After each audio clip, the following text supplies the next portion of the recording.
What's happening, people? Back again for another video. Don't forget to smash the like button and to subscribe to my channel in the bottom right hand corner.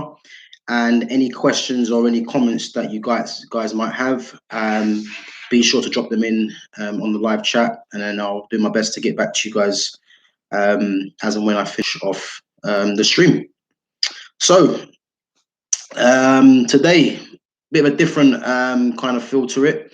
As you can see in the title, it's my story, which has had the long-term effects on my life. So I'm just going to just go into it. Many people, obviously, that are close to me, my friends and family, many of them probably wasn't really aware of what I went through in terms of playing for pro clubs. And I'm someone that I don't really let things really bother me. But I think this is a topic that I need to kind of talk about, as I believe this is kind of affecting me till now. And someone said to me, I noticed that you talk about this a lot, and they then went to me that maybe it's time that don't you think you should kind of look forward and kind of forget about it? To me, this is something that's always going to be with me. It's easy for people to say to get over it, but considering where I was and considering how I find myself now in terms of mentally and what I'm actually doing now, this is something that's going to be with me for the rest of my life.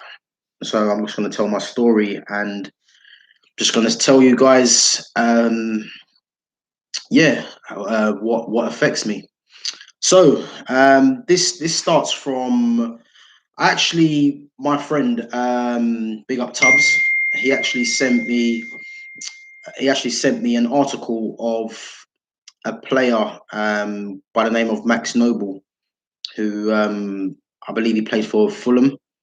And he spoke about the aftercare of when you're released from professional clubs, and the failures of the system, really, in how he didn't actually make it to the top level. Now, that's kind of like when he sent me that, I read all of it through, and this is kind of it's kind of relevant to what I kind of went through. And as I said, I'm not someone that likes to dwell in the past, but I believe that to get this spoken about needs to happen. And I say I've got this channel now, so I just want to get my frustrations and what I have to say out in the open. So I actually did contact the actual reporter from Sky News, which she then gave me a call last week. I had a very good conversation with her, and I just told her my past history, who I played for, and my aftercare once I got released. Had a good conversation. In actual fact, it was actually very good to kind of get that out. As I say, I kind of keep things to myself. A lot of my friends probably look at me and think he's a confident person, doesn't let things get to him.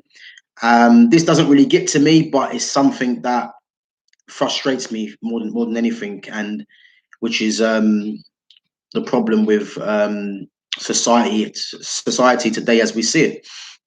So with Tottenham, as I said, I was there for 2 seasons. I was at Chelsea for 6 years. I'm not really going to delve into the Chelsea side of it. I'm going to delve into the Tottenham side of it, because in actual fact today, I actually watched a documentary. I watched literally about 15 minutes of it, with Mark Wright. Now, obviously, a lot of people know who Mark Wright is. But what many people don't know is that, and I say I don't want to make this a personal issue between myself and Mark Wright, because that's not what it is. But the way I look at it now is that Mark Wright had his documentary, which I watched today, a bit of it, and he actually showed a picture of his old Sunday League football team, which was Redbridge United, which I played for, and I was actually in that picture.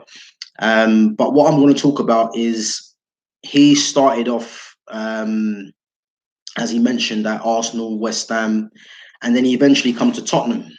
Now, Mark Wright, as I say, he's made a very good career for himself, and well done to him. He's capitalized on a system that is basically set up for people like him. And the reason I say that is because at Tottenham, I was there for 2 seasons, and as I touched on in one of my videos earlier, they kind of wanted to play me as a left midfield player, but based on many issues. I believe it was based on my height. It was based on the fact that I'm left-footed as well. And back when I was playing, which would have been in '95, when I think I was there, or maybe a bit later on down the line, because there was a shortage of left-footers back then. I obviously played as a left midfield player. Now, ability-wise, I had it. Technical ability, I had it. But as I mentioned, when you've got coaches which are not really relatable to yourself, and there's no representation for someone like myself as well, you're kind of on the back foot from the start. So, as I said, I was someone that was more of a flamboyant, kind of skillful kind of player. Um, I didn't really fit the narrative of someone that used to run up and down as hard as they can, because that wasn't my style of play. But ultimately, that's what kind of failed me. And as I say, when you've got coaches, British coaches, that they look at the game as what they were like as a player. So the players that they're going to be more drawn to are players that fit their narrative of just running up and down, um, blood, guts, and glory kind of players. And as I said, I was someone that enjoyed the ball. I was a technical player. I was someone that looked at the technical side of the game, which is a lot of the players that I like today, hinges on that.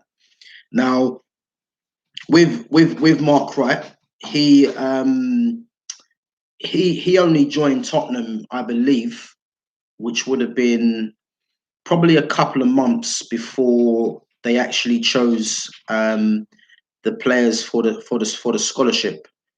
I'm not saying that I would have gone on to be into Tottenham's first team, but what would have happened is that I would have been given the opportunity to train every day. And if you're training every day, you're going to get better. Physique wise, obviously, you're going to be working on your physique, but it's all part of the development plan, to set you up, obviously, to becoming a professional. Now, I believe just by when I mentioned, I think I mentioned in one of my videos before that I actually done a work experience, 2 week work experience back in school, and that was actually being a full-time scholarship player for 2 weeks. And just by me training every day, I actually showed that I should be given an opportunity to play for the older age group, and which is what happened. So basically, what I'm trying to get at is that if I'm given an opportunity to kind of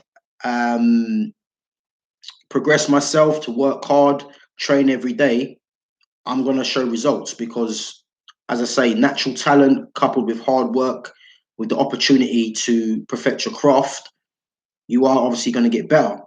So basically, as I said, Mark Wright did join Tottenham late, and when I see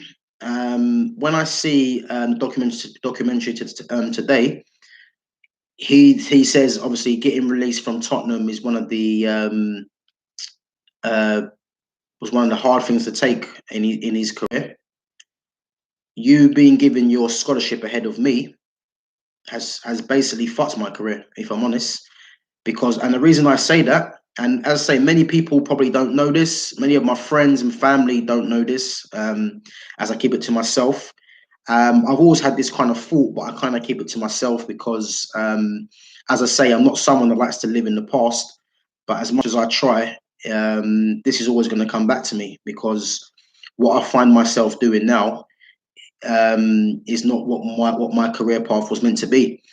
And as I said, I'm struggling to this day in terms of finding something that I want to do because when you're younger and all you know is playing for professional clubs, I was at professional club from the age of 8.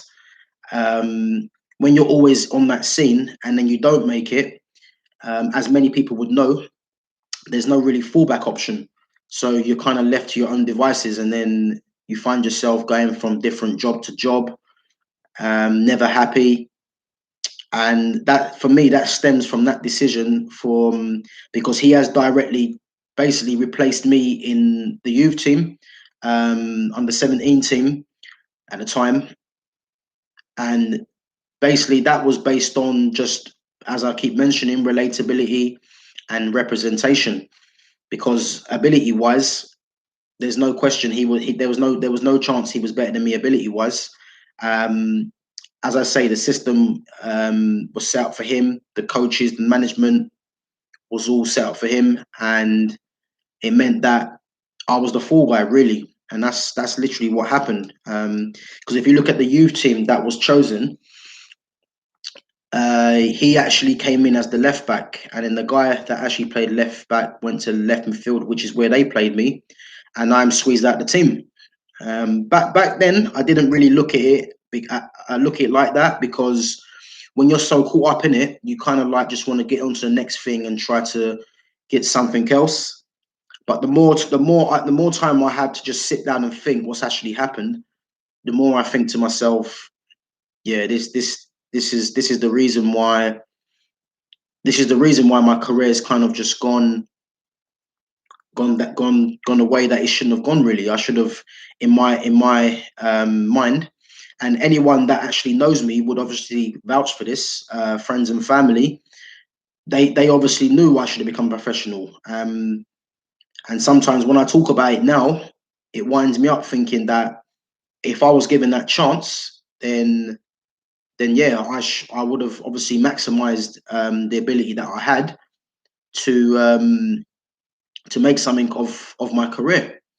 And as I say, this is not a personal dig at someone like Mark Wright because, as I mentioned before, he's capitalised on the system that is for him.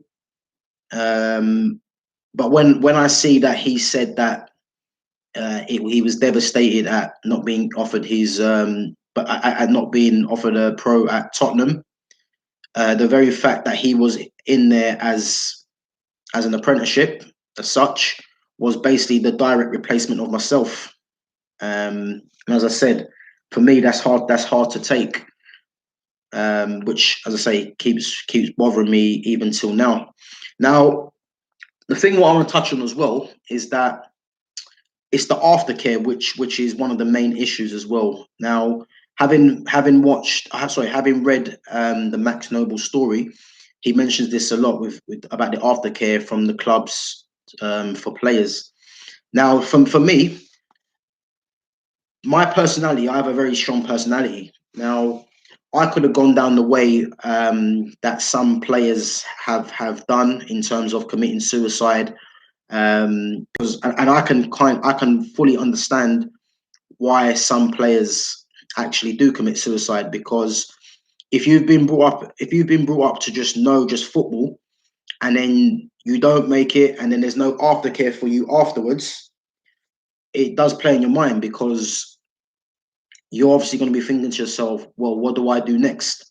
And believe me, I've actually been through that many a times. And as I say, because of my personality, I kind of let myself just think, no, there is light at the end of the tunnel for me. There is other things for me to do, which is why I created this YouTube channel as well to get my voice heard, to get my my views out. So I'm someone that likes. I love football. Football's my life. People that know me would obviously tell you that as well. But I do think that having your voice heard, and giving your opinion, needs to happen, and that's why I created my channel. But as I said, going back to playing for pro clubs and going back to the aftercare, when I was released from Tottenham, I'm not going to call out their names because I don't need to, but if they're actually watching this video, or if they've actually get a chance to view it, um, they will actually know what I'm talking about. So when I was actually released from Tottenham, so I'm actually 34 now. So you're talking a good 20 plus years ago. When I was released from Tottenham, there was no aftercare for me. There was no phone call from anyone. Bearing in mind, I'd been there for a couple of years, and it's a major stage of the development that they don't obviously think you're the right person to be taken on. As I say before, there's no doubt in my mind that I was one of the players that should have been taken on, but um, obviously it wasn't to be, based on, as I say, many factors. Now, when I was released, there was no phone call from any coaches. There was no development in place to kind of help you find something else after. It was more of a case of, we don't think you're good enough. We're releasing you, so on you go. Now, as I said, if I was someone that wasn't a confident person, someone that wasn't a strong person, I could have gone the way of certain players that I've heard quite recently committing suicide, because it does lead you to that. And now, as I say, I find myself working as a teacher in a school. I mean, to be honest with you, it has its pros and cons. Um, did I envisage myself doing this? No, I didn't. But I've kind of had to just look for something which kind of suits my personality and what I think I could do. So that all stemmed that all but I say that all stems from my initial failure as such, not from myself, but just from the system itself, and how I was treated, and the aftercare that was given to me, which was nothing really, you know. Um, I mean, part of why I want to get this out there as well is that I want people that have been through a similar experience to myself. I want them to come forward, and even share your story with myself. So I say, I got, if you want to comment on my video because you've been in the same situation, and you're in the same situation as me, where you're doing something which you not necessarily want to do, but you've been failed by the system that's in place. Come forward. As I say, I wanted to share my story with people, because I know that I've got people that I've spoken to before, that can obviously relate to what I'm actually talking about. So I do think it's key to kind of, yeah, let your voice be heard as such. And as I say, I don't want to make this about a racial issue, but if you just look at when I was at Tottenham and the players that was chosen to be given their scholarships, I think if I look at the black players there, no black player was taken on. It was, I think, the closest to a black was a mixed race player that was taken on. Um, he was the only person, and the reason being he was taken on is because he fitted the narrative of exactly what I'm saying, in terms of he was someone that just he was a run around kind of player, you know. Ability wise, he was nowhere near me, in my opinion. As I say, people that come and watch me, friends and family that come and watched, would obviously vouch for that as well. But as I say, he fit the narrative of what these coaches kind of, what they were looking for, you know. So so yeah, that's my story really. As I said, I felt I had to do this today because watching that documentary, it did get me frustrated. The Mark Wright documentary was when he mentions Tottenham, and then as I say, yet again he's been given another chance to play for Crawley Town, and then as I mentioned, I think I might have mentioned this already. They will come and say it's not a publicity stunt, etc.